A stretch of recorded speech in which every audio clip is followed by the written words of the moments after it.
Do you know what separates the most successful salespeople from everyone else? Well, there is a very small group of top performing salespeople who are out earning and outselling everyone else many times over. And what's so cool to someone in my position is that I get to actually see what they're doing in today's marketplace. These people basically have all of the same skill sets and approaches to win those much larger sales more consistently. In this video, we will see if you have the 11 critical sales skills all successful salespeople must have. Check it out. Number 1, they engage prospects to discuss their business challenges. This is one of the pieces of data that we've recently discovered is really astounding. The difference between top performers and even average, or in most cases, bottom performers. And what we found is that top performers are much more effective at engaging prospects to really talk about business challenges. And they do so in a way where they're literally asking about twice as many business-related questions as their counterparts. And so what we see here is that if you want to be in that top tier of salespeople, we can't be thinking about just how are we selling our product, but we have to be thinking about how are we understanding the business challenges that our prospects are facing. Are we thinking big picture? Are we thinking about the real value that your solution truly offers? Because at the end of the day, what you are selling is not a product or a service, but a solution to the prospect's business challenges. Number 2, they come off as a real human being. This is really counter to what most of us have been taught over the years as far as how we should present ourselves to the prospect. Most of us were taught that when you get in front of a prospect, you need to be high energy, you need to be excited, you need to be jazzed. And what we've learned is that top performers are actually behaving in a way that's just real. It's very authentic. In fact, I just recently came across a video of an artificial intelligence algorithm pretending to be a real person on a phone call. And what I noticed was so obvious was that the artificial intelligence algorithm that's talking doesn't sound perfect. They're saying they're being a little imperfect, and that's what makes them sound real. They're not excited, they're just down to earth.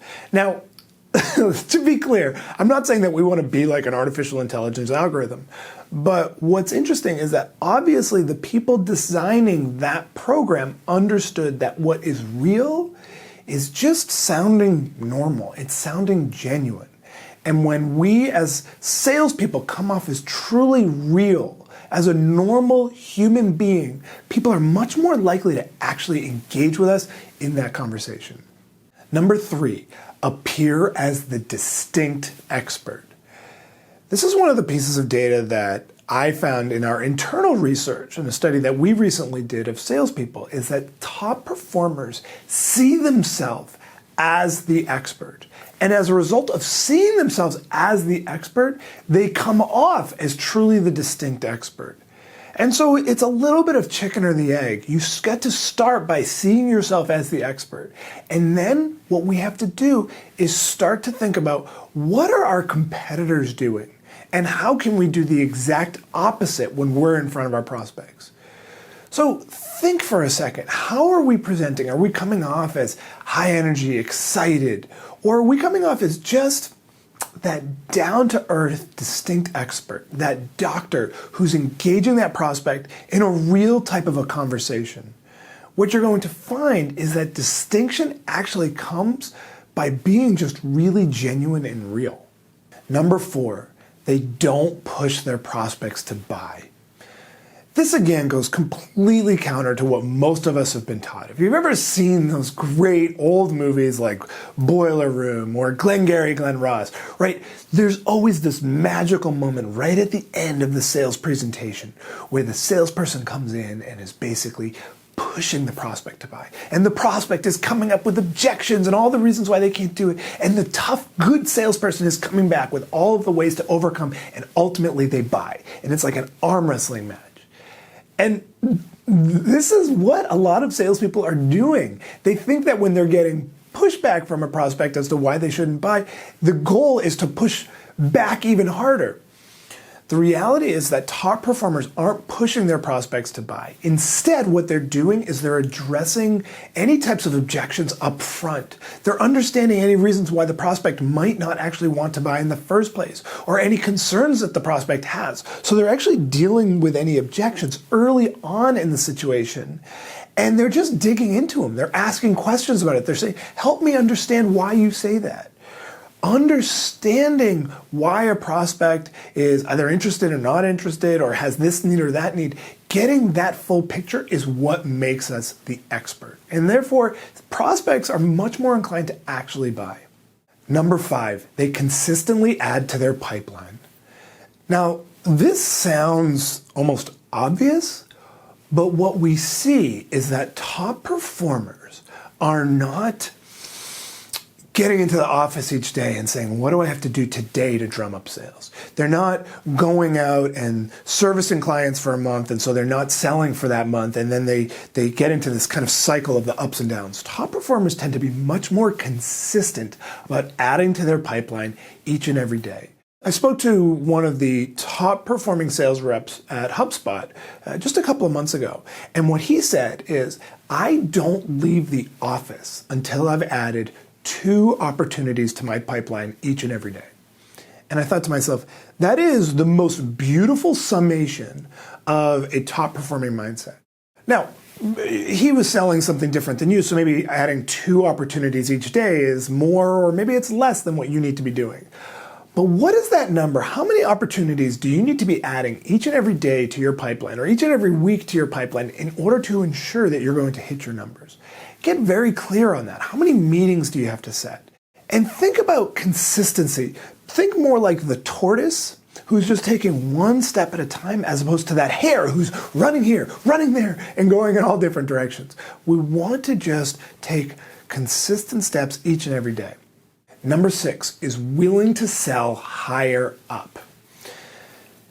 One of the biggest distinctions that I see in my work day in and day out between top performers and everyone else is that top performers have the guts, they have the courage to sell really high up within an organization.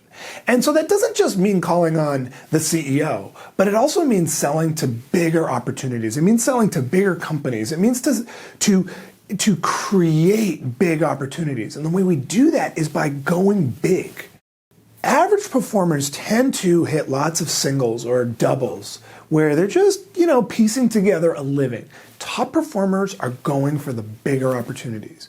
And what you find time and time again is that big opportunities take just as much work as those average opportunities or those smaller opportunities. But the reward for those bigger opportunities is so much bigger. So this is both a mindset and a tactical shift. What are you doing to make sure that you're selling higher and higher and higher up the ladder, so that way you are making bigger sales and you're selling bigger solutions? Number 7, dialogue over monologue. Now, we all have been told for many years that we need to be asking questions. We need to engage people in conversations. I get it. You've heard this a million times. But actually, there's really some very new data that shows that top performers are actually doing a lot more dialogue than one-way monologue. And in particular, in the presentation phase, right? In the discovery phase, we all know that we have to be asking questions. But what we see a big shift in is when we get to the actual presentation phase, is that average performers tend to go on monologues. They just start talking and talking and talking for extended periods of time, presenting the features and the benefits and all of this. Whereas top performers continue that two-way dialogue, even in the presentation. And this is really profound. What we can actually see is that there are organizations that have studied top performers, and what they see is that top performers have a lot more speaker switches in the presentation phase. And what a speaker switch is literally I speak, then you speak. I speak, you speak. Each time we switch, that's a speaker switch. Top performers are engaging their prospects even throughout the presentation. So it's more of a back and forth as opposed to just that one way. I'm going to show you the top 10 reasons that you need to work with me. It's much more of a, hey, let me show you one idea. Does that make sense? And back and forth. Huge, huge distinction has really profound results. Number 8, they understand the upside value.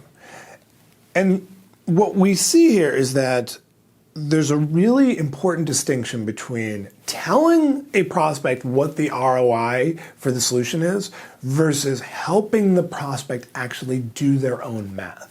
And so what we see is with top performers, they're asking questions that basically bake in the upside value of their solution. So let me give you an example. Right? So they're engaging a prospect around their solutions. Let's say you work for a marketing company, and so you're selling a marketing solution. And so you're talking to the prospect and you're asking them about their marketing challenges, and they're saying, oh yeah, we feel like our brand's not out there enough, or we're not getting as many leads as we'd like. And so a lot of salespeople would say, well, our solution can help you get more leads, which will lead to an ROI of blah, blah, blah. Instead, what a top performer is doing is when they're understanding the challenges, they're saying, well, help me understand, if you were able to get as many leads as you're really focused on, your goal number of leads, what would that lead to in more business? And now the prospect is actually doing the math in their head, and they're saying, well, we're at the leads that we're at right now, and if we're able to get this many more, man, that could be a couple $1 million in additional business. Timeout. That's exactly what we want to get to. We want to get them to do that math to understand what the real value of the solution is. Not the value of your product or your service, but the value of the overall solution, which now you are intrinsically tying yourself to that exact component. Understand the upside value. Number 9, talk budget later in the process. This again was one of the more recent findings that I've found in some really powerful data that shows that top performers are actually discussing money and budget later in the sales process than average and bottom performing reps. And so what we see is that average and bottom performers are talking money and budget typically much earlier in the process. So what it means is that they're basically coming out with a price or talking price pretty early in that process. And what top performers are doing is they're actually talking budget later in the discovery process. And so what you see is that top performers are basically building value throughout the conversation. They're asking questions, understanding the challenges, understanding the upside, all of these things, and then they're discussing budget later on in the process. Now, if you're familiar with my selling system, if you've read any of my books, if you've gone through any of my programs, you'll understand that that's exactly what we've taught for years. But now what we see is that the data supports this exact same idea. Top performers are talking budget later in the process. Number 10, don't fight objections. Now, we talked about this a little bit earlier as well, but what we see is that top performers don't fight back when they get objections. They're not getting into that arm wrestling match where it's a back and forth and it's a test of wills. Instead, what we see top performers doing is they're addressing objections early on. They want to understand what the prospect's concerns are early on in the process. And if they get any objections, they're not pushing back. They're not coming up with some savvy response. Instead, they're just saying, tell me more about why you say that. Or why do you ask that question? Or that sounds like a great point. It sounds important to you. Help me understand. Right? They're getting it all out on the table. They're understanding why the prospect's saying that, and then they're not fighting it, but instead they're just going right back into the discovery process. Huge distinction between average performers and everyone else. Everyone else is going in and they're fighting the objections. Don't fight the objections. Think of it like Tai Chi, where you're taking the energy with you and you're pushing it in a different direction. That's exactly what we want to be doing. Number 11, they discuss next steps. This is so key and it's so simple, yet so many salespeople aren't really doing it to the degree that they should be. The data shows that top performers are spending more time in the sales process, just specifically discussing clear next steps. Now, I've been teaching this for years, and we've always known anecdotally that works. But now we see that there's a real clear distinction between top performers and everyone else. Top performers spend a specific amount of time, typically later on in the conversation, to discuss what is the exact clear next step.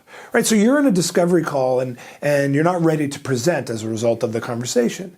And instead of just saying, hey, well, would it be okay if I called you next week to set up a time to have a presentation? Or what if I email you some times that'll work? Instead, the top performers are getting that clear next step scheduled on that existing call.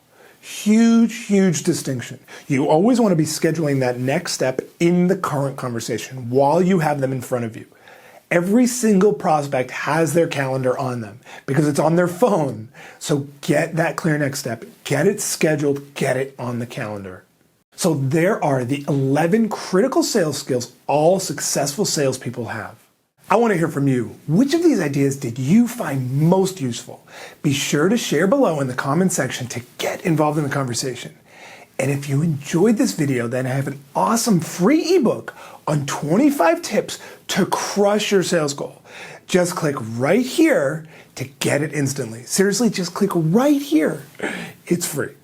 Also, if you got some value, please like this video below on YouTube and be sure to subscribe to my channel by clicking my face right here to get access to a new video just like this one each and every week.